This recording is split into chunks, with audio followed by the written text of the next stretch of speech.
Hi, this is Tab. Thanks for joining us for this second episode of the Rear Naked Choke Show.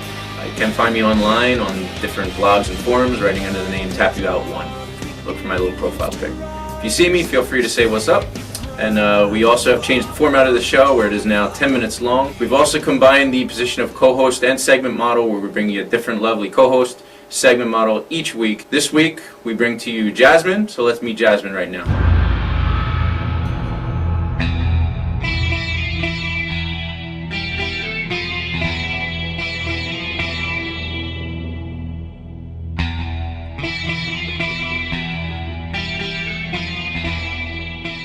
Okay, welcome to the show. Tell us a little bit about yourself. Well, thanks for having me. I'm excited to be here. I'm a Jersey girl, full and full. I know the last segment model you had she was representing Levittown, but I got to represent my Jersey. Yeah, and I love modeling, so I love being here. So hopefully I'll be here again. Let's get started. Welcome to the show, and the new format for the show is to have a different co-host segment model on, but if we do get a huge outcry from our audience that they want us to bring somebody back, we're going to bring her back, so... I hope it's me. You guys got to pick me, though. I'm sure they will. All right, let's get started by taking a look at some pictures you provided us.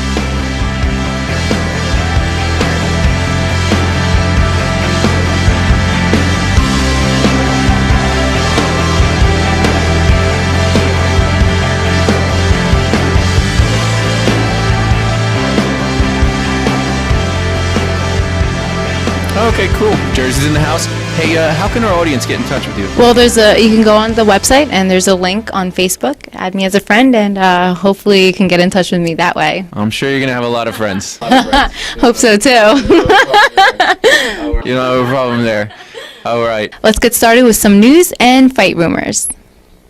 Jasmine, let's get started with a little news. Like you said, what's news and fight rumors for this week? Vladimir Manchenko and Elliot Marshall, Fight Night 21. Matsushenko versus Marshall, that's a good fight. Matsushenko's only loss has been to Little Nog and Arlovsky. Lately, he's 11-1 in his last 12. He's a top guy coming over from the IFL. Elliot Marshall, coming off the Ultimate Fighter, he's 3-0 in the UFC, so he's off to a good start, so that's a good fight. Spencer Fisher and Dwayne Ludwig, Fight Night 21. You know, both these guys have fought the who's who in MMA, so it's good to see these guys get in the ring together. I actually can't wait till that one. Sean Shirk and Clay Guida, Fight Night 21. Wow, I mean, I think everybody's going to be looking forward to this one. Shirk, ton of cardio, really strong, muscle shark, and he's fighting Guida. Guida's also known for his cardio, barely ever gets finished. He did get finished, his last fight, but I don't think there's anybody that's not going to be on the edge of his seats for that one. That's a good fight. Bobby Lashley and Johan Banks. Yeah, Strikeforce is putting this on in Miami, and Lashley's a big name now. I think everybody's going to be curious to see how he does against Banks, so I'll be tuning in for that one. That's a good fight. Hermes Franca announcing his retirement. Yeah, there's quite a few farewell threads, so a lot of people were sorry to see the guy go. The guy was very entertaining, and he'll definitely be missed in the world of MMA. Ricardo Almeida and Matt Brown. Yeah, I think Jasmine covered it, that Jersey's in the house, so Woo! we're all going to be pulling for Almeida in this room. His gym is actually only a few miles from where we sit right now, so, go big dog. But Matt Brown's no joke. It's going to be a great fight, but I think Almeida's a force at that weight class, so I'll definitely be rooting for him, but it should be a really good fight. Anthony Johnson and John Howard, Fight Night 21. Man, John Howard, 6-0 in his last 6, and Anthony Johnson coming off that loss to Koscheck. He'll be wanting to win, but I don't know if John Howard's the guy that you want to get in there to start your winning streak again. Finally, UFC signs Takanori Gomi. Yeah, we'll cover that later with one of our guests, but it's a good signing for Gomi to actually have a chance to avenge, one of his losses. It's a good catch for the UFC in that division. That was the news. Stay tuned. Up next, Dicker and Natman. Tony Rizzoli of Lyndhurst, New Jersey is enjoying the world-famous Budweiser beer. Say, Tony, did you know that Budweiser's the #1 selling lager in Ireland? Get the out of here. Hi, welcome back to the Rear Naked Choke Show. On the show tonight, we have from the UFC.com, we have Dicker. Dicker's been a member since June of 2009. He has 3,717 posts in the blog side and 171 on the forum side. Dicker, welcome to the show. Thanks very much. Hi, Dicker. How are you today? Good, Jasmine. How are you? All right, Dicker, what's on your mind tonight? What do you want to talk about in the way of MMA? Well, my topic tonight is Junior, Kane, and Shane Carwin. To me, there's a problem with the heavyweight division. There's either the upper echelon or the lower.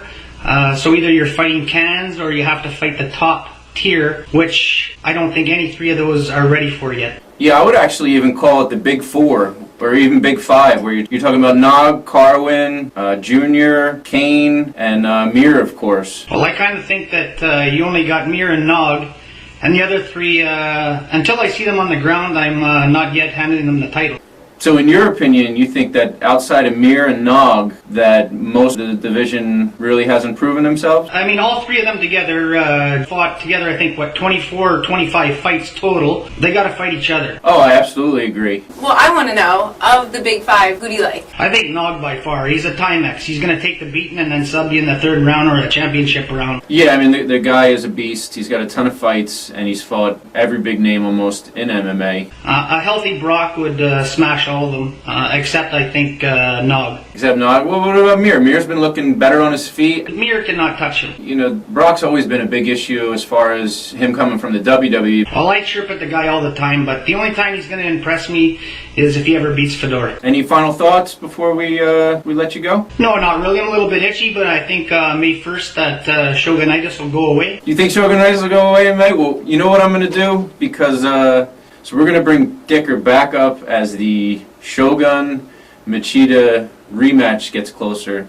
In the meantime, if you do go on UFC.com and check out Dicker, you will see that he's worshiping Machida, and I will take full credit for that since he did lose a status bet with myself. But I stayed true to the bet. Yes, you do, and you're a good sport about it. And you're absolutely a gem on that site, Dicker, and we're glad you came on the show. And we look forward to bringing you back up to talk a little Machida Shogun. How's that sound? Sounds great. Here goes Dicker. Thanks, Dicker, for coming on. Okay, thank you. So on the phone tonight from the SureDog forums, we have Natman2939. Natman's been a member since April of 2007, and he has 9,027 posts. So, Natman, you've been very busy on the forums. How you doing tonight? Pretty good, man. How you doing? Good. Hi, Jasmine.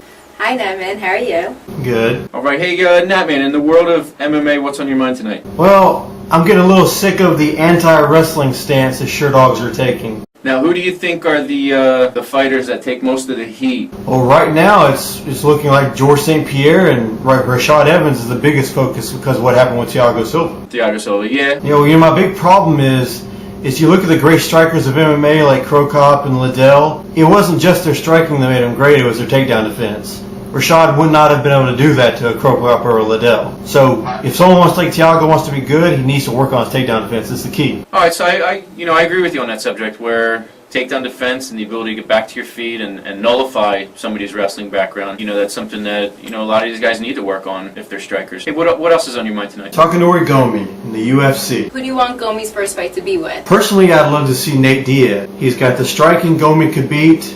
He could probably keep it off the ground, and you've got the whole storyline there with the whole Nick Diaz thing. Yeah, that would be interesting to see Nate fight him. If they were to sign him to somebody else, who would you like to see? Well, I think they're going to give him Florian, and I actually don't mind that fight at all. Finishing out, is there any last points you want to touch on?